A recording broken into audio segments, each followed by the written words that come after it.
Okay, what's up guys? Today we're talking about mistakes you're making on TikTok that's preventing you to grow. And to be very honest, before we jump in, I'm a little hungry / hangry right now. So if I'm a bit too spicy giving these tips, it's because I'm hungry, not because I don't like you guys. For those who are like, who the fuck is this bitch? My name's Jade. I like making marketing videos sitting on the edge of a cliff, but I also have 1.8 million weekly viewers on my TikTok, and I have around 360,000 followers. So I think I'm credible enough to talk about these subjects. I also have a company called X8 Media, where we manage creators and brand campaigns that have millions of followers. So like I said, I really think I sometimes have really bad imposter syndrome, but I do think I can speak on this subject. So now that we're done flexing, let's just talk a little bit about what you might be facing. So say you're working really hard on your content and all of a sudden, boom, shadow banned. You're not getting any views. This is very, very common. I personally manage other accounts in mine, and I'm pretty sure I was shadow banned like 20 times last year. If you're wondering what shadow ban means, it's basically when TikTok or any platform stops promoting your account to their Explore or For You page. The For You page is how you get new viewers onto your account. So for a lot of small businesses or influencers, it's a little annoying when the platform itself isn't doing what it's supposed to do, which is promote your work to new audiences. Now, how do you tell if you're shadow banned? The honest truth is there is no way to tell if you're shadow banned. I know it's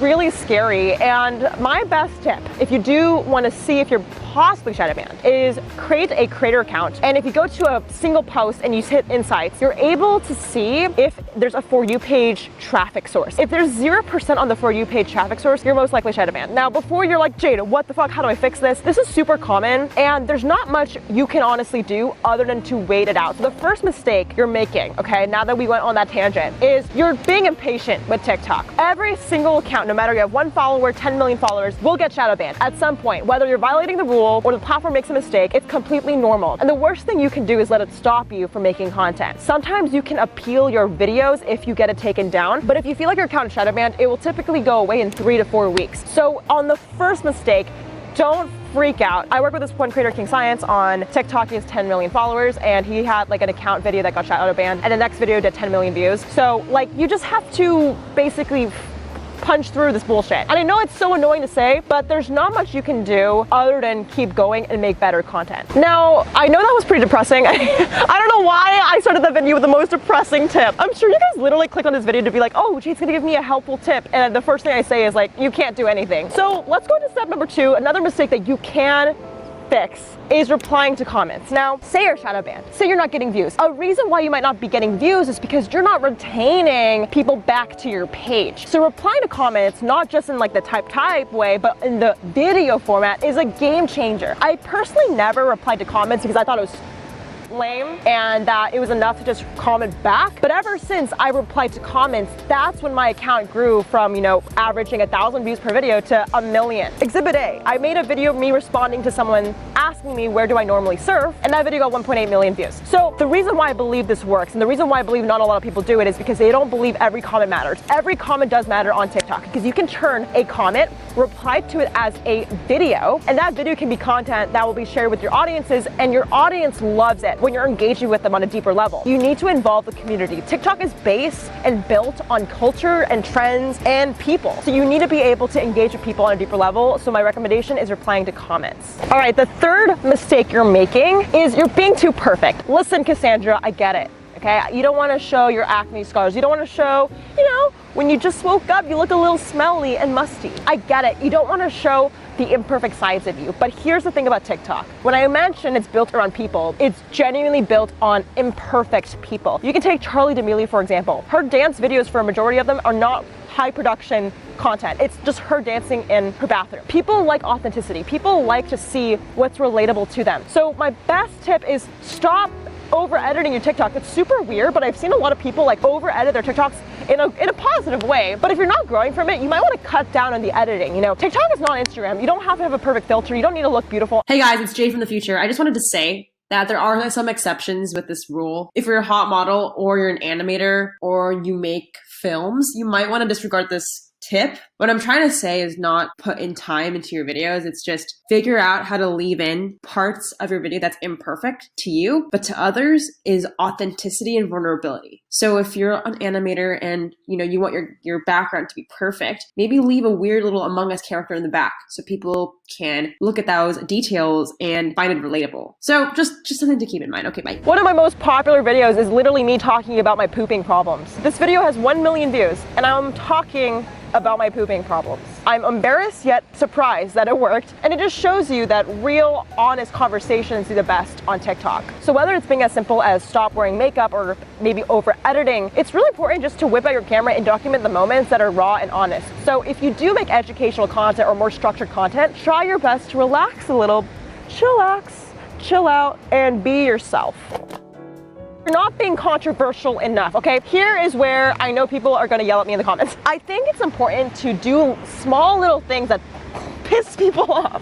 Now, I'm not talking about being mean to someone, okay? No negative attitude in 2021. But what I'm talking about is kind of like how I said it's important to be imperfect. You kind of want to say things that don't make sense. And let me give you an example, okay? So I made this video of me trying Costco food, and I was wearing my shirt inside out. I genuinely do wear my clothes inside out. Like, people know, like, since middle school, like, if I wanted a black t-shirt, but the only t-shirt I had was like a black graphic tee, I would literally wear it inside out so I have a new t-shirt. Try it out, don't judge until you try it. It's a great way to expand your closet. Anyways, I made a video of me trying Costco food. Now, normally if I made a maybe, trying haul video, it would get like 1,000 views. But because I wore my shirt inside out, there were like hundreds of comments, people saying, why is your shirt inside out? And I just said, yo, it's fashion.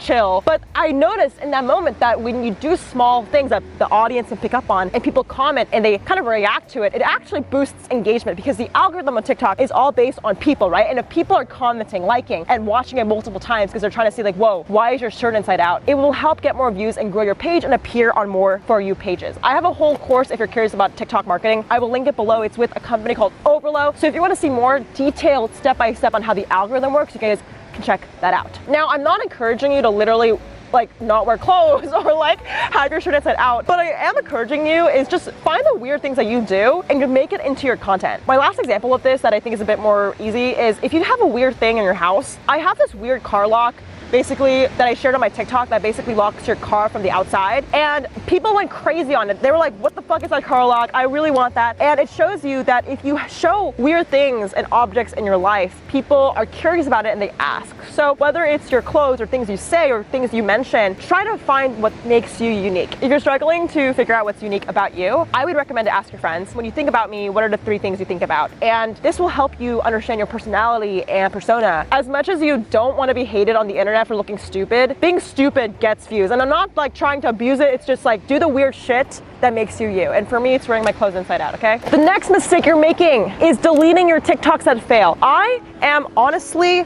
a bitch about this, okay? I always delete things that don't work. I try to hide my imperfections. I want to look cool in front of you guys. Basically meaning if my videos don't get past 10,000 views, I will hide them on my friends only. And basically privating them is a big L because sometimes on TikTok, it takes 3 to 4 weeks for a TikTok to pop off. A really good example of this is this surfing video I have right here. It's me with my surfboard. The first week I got 1,000 views on it max. I think only 100 or so likes. And then 4 weeks later, because I had other videos pop off in my surfing world, that video now has over 120,000 views. So don't give up and don't be a bitch like me that kept deleting their posts. Be really, really patient and you have to trust the process. There's a book by Seth Godin called Shipping Creative Work, which I recommend. And basically Seth Godin, who is a really successful entrepreneur and writer, says that there's a difference between a good decision and a good outcome. A good decision is skill plus the odds of the outcome working. And a good outcome is regardless of your skill, it's the odds of something working, right? You have no control on the outcome. As much as we think we can implement these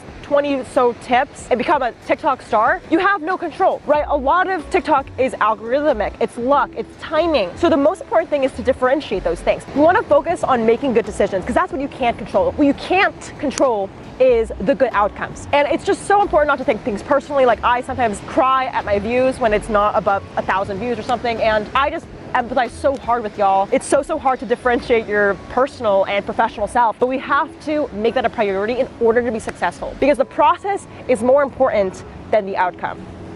Wow. Thank you for coming to my TED Talk. All right, I will take your admission tickets. You can Venmo me $30. You're welcome. I'm really joking. I love making videos on YouTube, sharing my experience. If you do enjoy this video so far though, make sure you give this video a like, subscribe, because I'm really hungry. My next tip and slash mistake you're making is you're in your room too much. I know, this is a little triggering. Maybe your mom told you this when you were in high school, that you don't hang out with enough friends, and now you're hearing some random Asian lady on YouTube scream to you that you're always inside too much. Okay, I get it. I'm sorry. I did not mean to trigger you, but the point is, you need to get out of your house. The moment I started making content outside in the public, whether it's showing people my scenery, right? Or showing people how I surf or get ready, the views went out the door. I'm not joking. I'm not trying to say you need to travel the world to be successful, but just literally go outside, shoot in a different location. I think because of quarantine, everybody's shooting indoors in a, really plain landscape is kind of the norm. So I think the key though is if there's a lot of texture in your video, or you're outside, or you're doing something kind of fun, safely, social distance, of course, a lot of users appreciate it more because it's just a bit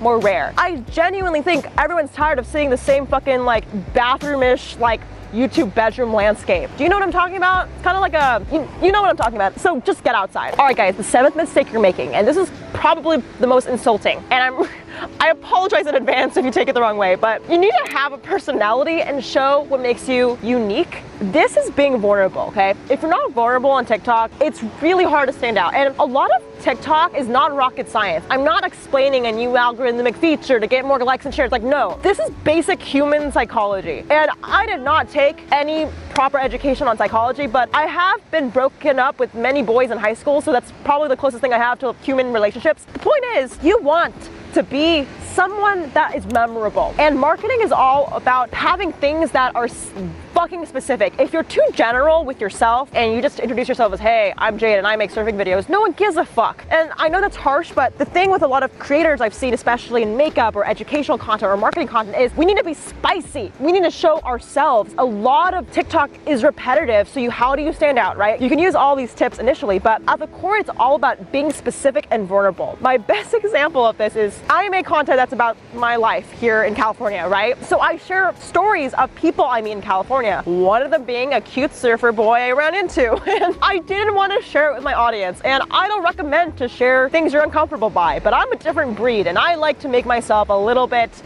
vulnerable and bare sometimes. So I shared to my audience that I saw a cute boy at this beach called Morro Bay, and I was sharing my experience being nervous, feeling like I wanted to ask his number, but I was so scared. The point is, I shared with my audience something that was specific and true. And while I was going to just make a generic vlog about me showing the beaches, I decided to have a specific story and say, hey, this is what I do, but also here's a cute boy I ran into. And this created personality. This created vulnerability and authenticity, and I do it intentionally. I have to force myself to tell you things I don't want you guys to know. And the reason why I do this is because it builds deeper connection. Now my comment section is filled with people who care about my love life and who are a little too invested in my Morro Bay boy lover that I've never actually got his number yet. Fuck. The point is, I think it's super important that you can make whatever content you want, whether it's art, fashion, surfing, education, but try your best to showcase your personal anecdotes. You can start with phrases like, this happened to me today, or one day I had this happen. I would say bring up past stories, bring up current stories, share what you're currently about, whether that's integrated to your reply to comments, or for me, it's just doing a vlog and experiencing my life. You want to build a brand that's memorable by being vulnerable first. All right, my last and final tip, guys. The 8th mistake you're making is you're too late on trends.